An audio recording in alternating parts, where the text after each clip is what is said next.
श्रीमद् भगवत गीता अध्याय 1 अर्जुन विषाद युग। यो भिडियोमा श्लोक 9 श्रवण गर्नेछौँ।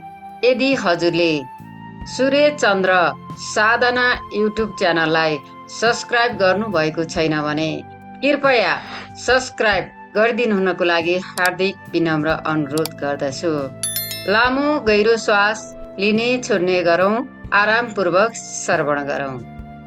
श्लोक 9 मा सञ्जय भन्नुहुन्छ, अन्ये च बहव सुरा मदर्थे त्यक्त जीविताः नाना शस्त्र प्रहरणा सर्वे युद्ध विशारदा।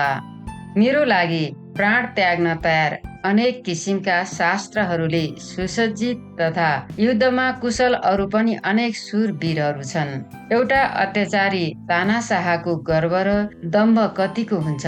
ऊ भन्छ, यत्रो विशाल सेना तथा देशका सेनापतिहरू मेरो लागि प्राणोत्सर्ग गर्न तयार छन्। महाभारतको सचेत अध्येताहरूलाई थाहा छ, यदि भीष्म पितामह कौरवहरूको तर्फबाट युद्धमा सामेल नभएका भए दुर्योधनको लागि प्राणदान गर्न वास्तवमा कति नै तयार हुन्थे। यस श्लोकको मनोवैज्ञानिक पक्ष यहाँ अहंकार र भ्रम देखिन्छ।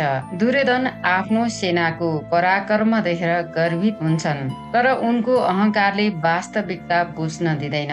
उनी सेनाको बलमा अन्धविश्वास राख्छन्, तर सत्य के हो भने धर्मको पक्षमा रहेका पाण्डवहरू नै अन्तत विजय हुनेछन्। संघर्षको मानसिकता। यो श्लोक युद्ध अघि मानसिक रूपले आफूलाई बलियो देखाउने मनोवैज्ञानिक प्रयासको रूपमा पनि लिन सकिन्छ।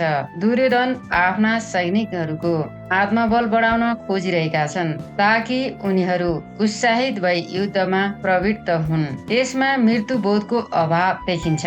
त्यक्त जीविताः भन्नाले सेनानीहरू जीवन त्याग गर्न तयार छन्, तर दुर्योधन स्वयंमा मृत्यु वा पराजयलाई गम्भीर रूपमा लिँदैनन्। यसले उनको मनोवैज्ञानिक अस्थिरता देखाउँछ। यो श्लोकको आध्यात्मिक पक्ष। असत्य र अधर्मको बल। दुर्योधनको विचार शारीरिक शक्ति, सैन्य बल र संख्यामा निर्भर छ, जुन अस्थायी छ। गीता सन्देश दिन्छ कि साँचो शक्ति धर्ममा हुन्छ, बाह्य बलमा होइन। त्यागको वास्तविकता। वास्तविक त्याग आत्मज्ञान र कर्तव्य पालनमा हुन्छ, न कि अन्धभक्तिमा। दुर्योधनका सैनिकहरू व्यक्तिगत स्वार्थ वा अन्धभक्ति कारण युद्ध लड्न तयार छन्, जुन आध्यात्मिक दृष्टिकोणले तुच्छ ठहर्छ। कर्तव्य र धर्मको परीक्षा। यो श्लोकले संकेत गर्छ कि केवल युद्ध लड्न तत्पर हुनु मात्र पर्याप्त होइन। कर्तव्य र धर्मको साँचो ज्ञान बिना गरिएको युद्ध अन्ततः पराजयतर्फ लैजान्छ। यो श्लोकले दिन खोजेको सन्देश। यो श्लोकले हामीलाई अहंकार, अधर्म र अज्ञानताका परिणाम सम्झाउँछ। शक्तिमा घमण्ड गर्नुको सट्टा सत्य र धर्मको मार्ग अनुसरण गर्नु नै दीर्घकालीन विजयको आधार हो। केवल बाहिरी बल वा संख्यामा निर्भर नहुनु, बरु साँचो कर्तव्य र नैतिकतामा अडिग रहनु नै वास्तविक शक्ति हो।